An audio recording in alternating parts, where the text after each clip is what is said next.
queridos oyentes de Radio Sefarad, a un nuevo Identidad desde Uruguay.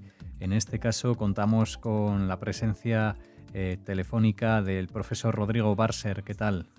Alejandro, muchas gracias nuevamente por el espacio. Es un gusto estar de nuevo ahí con ustedes.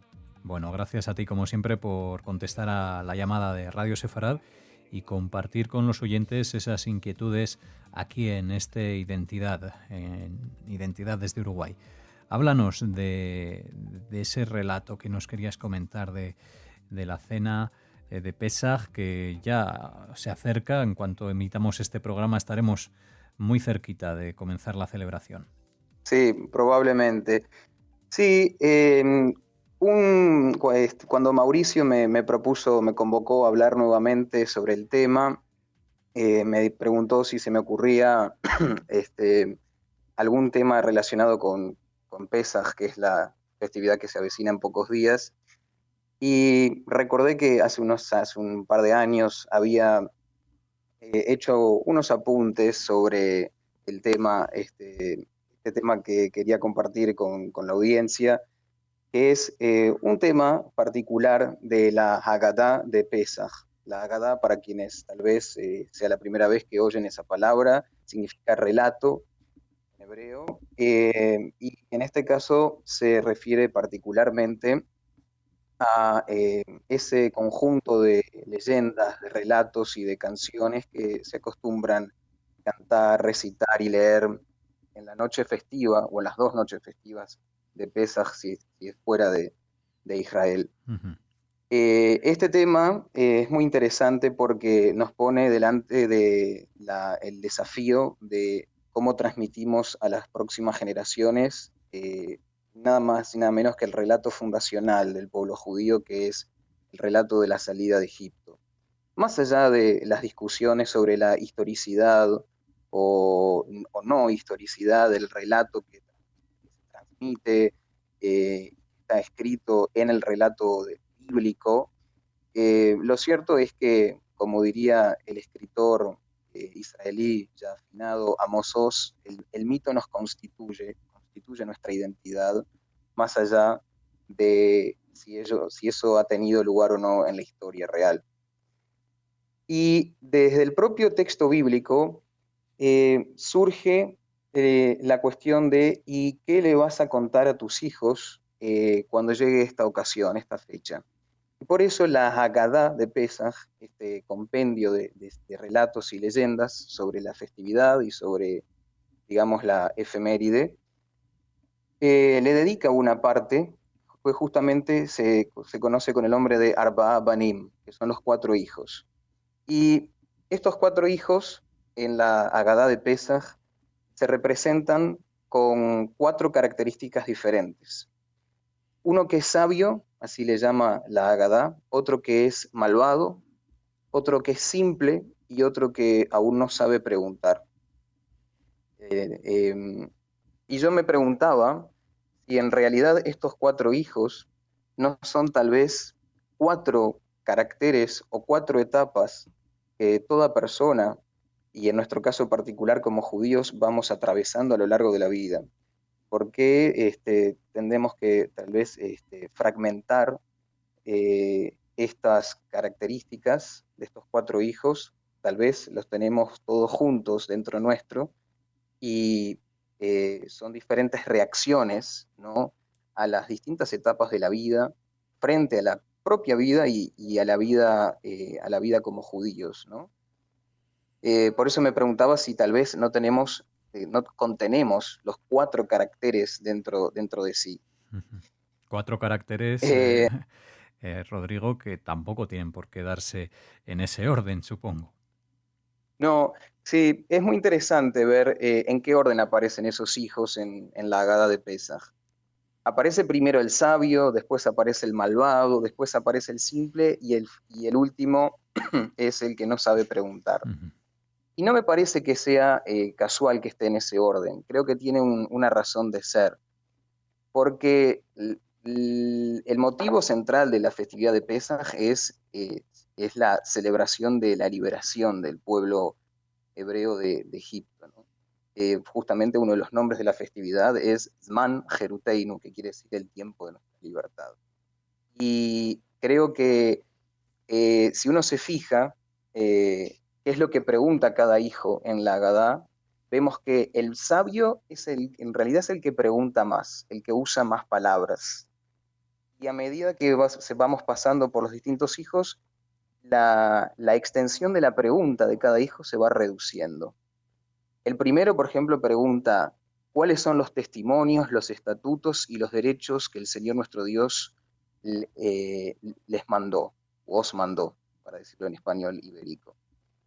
Y ahí aparece una contestación muy erudita de parte de los rabinos de la Mishnah, que dice que hay que contestarle a ese niño diciéndole que no se concluye la cena del Seder con ese pedacito de matzá que se come al final, que es el famoso aficomán, que en realidad es una palabra griega, con la que aparentemente se acostumbraba a realizar celebraciones después de la cena, y eso se ve que a los rabinos de la época de la Mishnah no les gustaba que se realizara otra celebración después de la cena de Pesaj.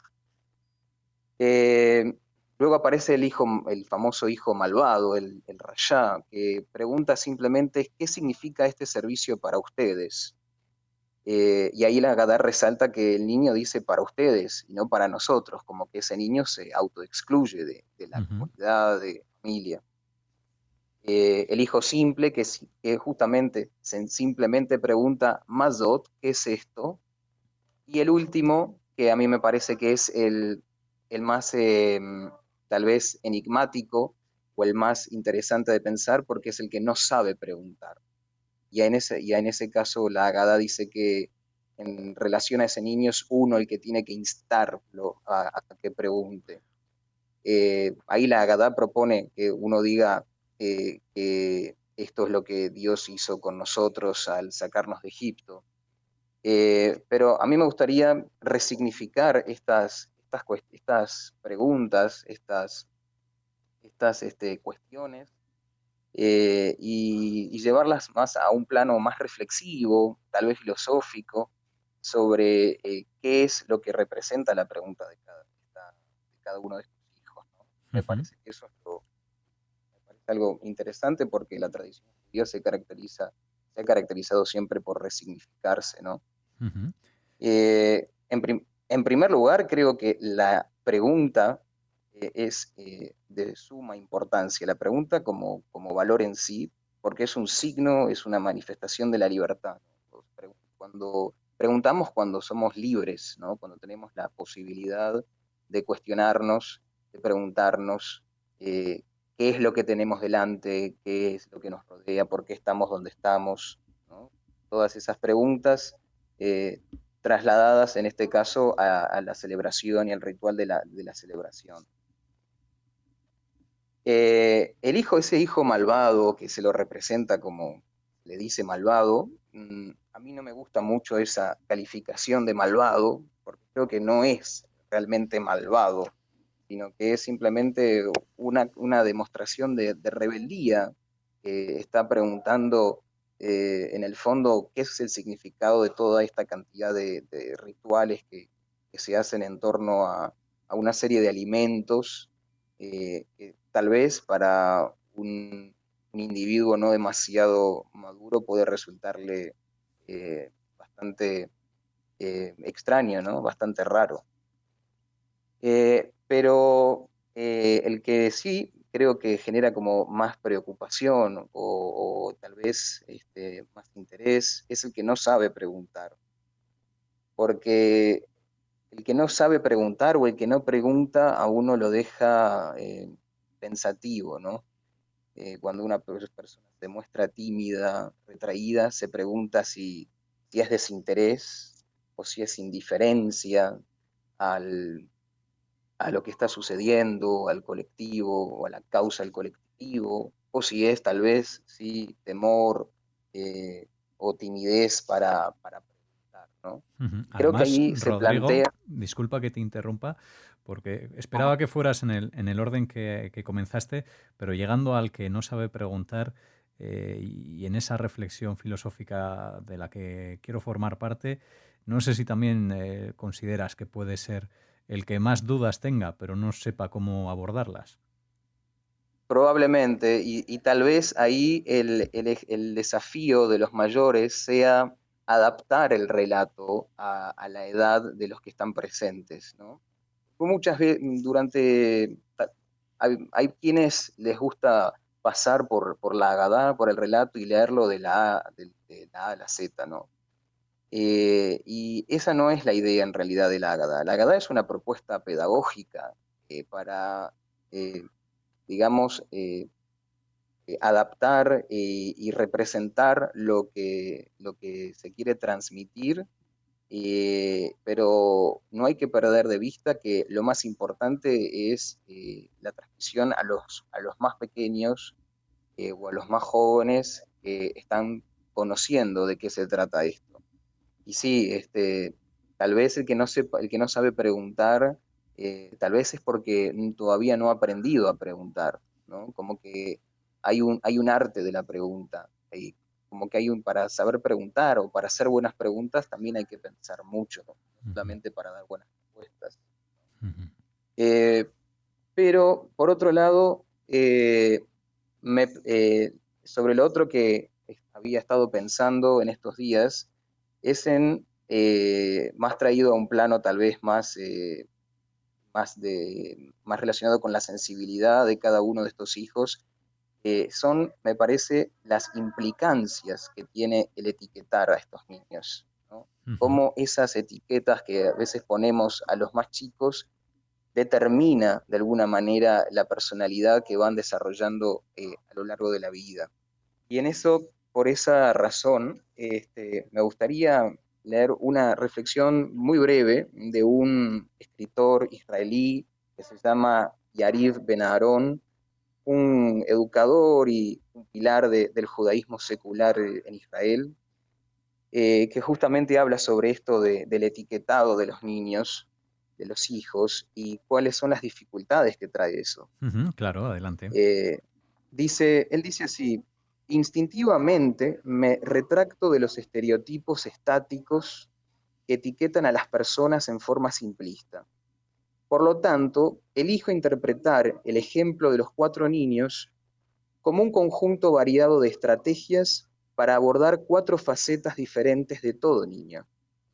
Cada personalidad combina estas facetas en formas diferentes. Por ejemplo, las facetas de sabiduría y rebelión podrían combinarse para el mal.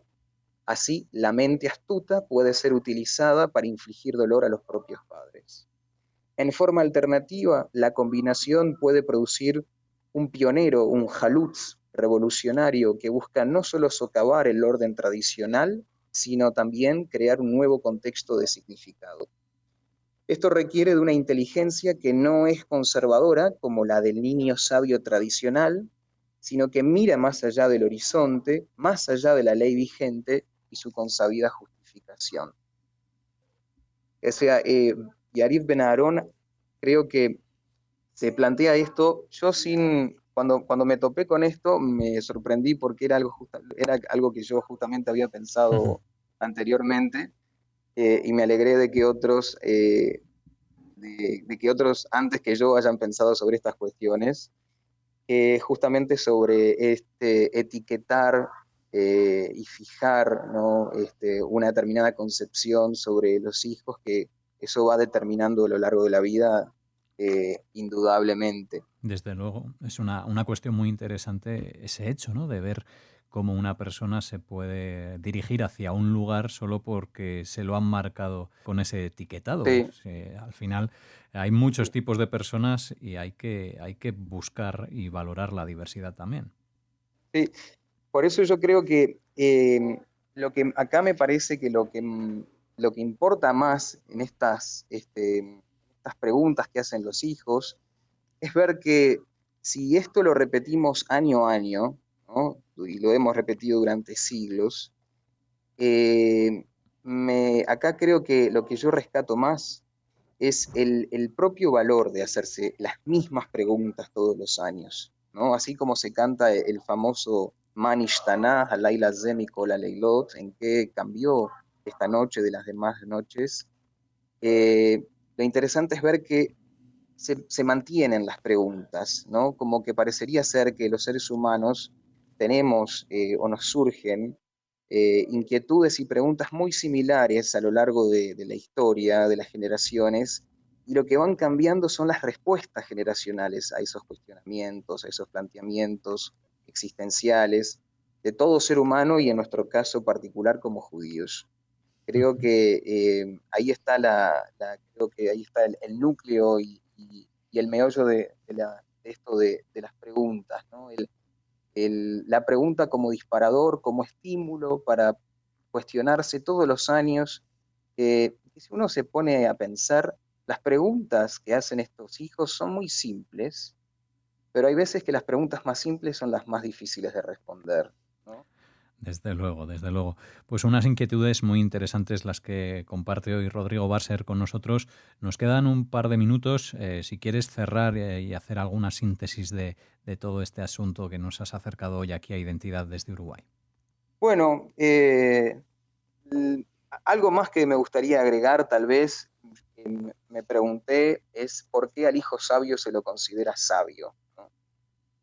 Parecería ser que el hijo sabio se lo considera de esa manera porque pregunta de una manera muy sofisticada, muy detallada, que pregunta cuáles son los testimonios, cuáles son los estatutos y los derechos que el Señor mandó, que Dios mandó, pero yo tal vez me pregunté si tal vez al hijo sabio no se lo considera así sabio porque es el que realmente busca de forma activa la libertad propia y la ajena, ¿no? Porque esa pregunta, que es la más extensa de los cuatro hijos, de alguna manera creo que insta o dispara a buscar esa libertad, ¿no? El preguntar sobre cuáles son las referencias para celebrar esto, ¿no? Cuál es la evidencia, cuál es el sentido de hacer todo esto. Y creo que cuando alguien se pregunta todo esto, en realidad está transmitiendo activamente la memoria y también de alguna manera creo que está difundiendo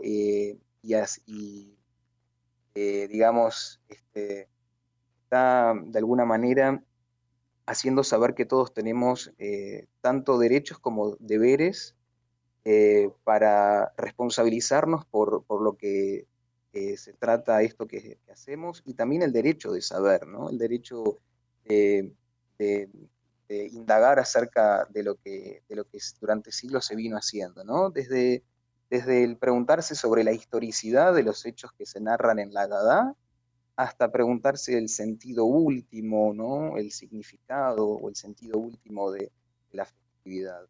Yo creo que es sabio porque su pregunta insta a la resignificación de la tradición y de los rituales. Creo que ese es, al menos dentro de la tradición judía, el concepto de sabio, no el que tiene, no el erudito que responde de forma fija e inalterada durante los siglos. No, es sabio porque pregunta, porque su pregunta justamente exhorta a esto, a resignificar la tradición, los rituales y la propia vida judía.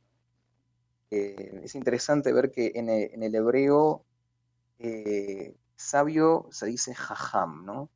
Y muchas veces a ese jajam es también inteligente, a veces es prudente. Esa palabra que es también muy propia de la Kabbalah, la jochma, sabiduría, inteligencia, reúne toda una serie de virtudes cognitivas, pero también emocionales y espirituales que se condensan en esa palabra. Y yo creo que si la Agadá de alguna manera apela a que nos volvamos sabios, tenemos que, creo que, adoptar esta actitud, ¿no? Indagar, cuestionar, preguntar, resignificar, eh, no quedarse con las respuestas ya hechas desde hace siglos, sino preguntarse nuevamente.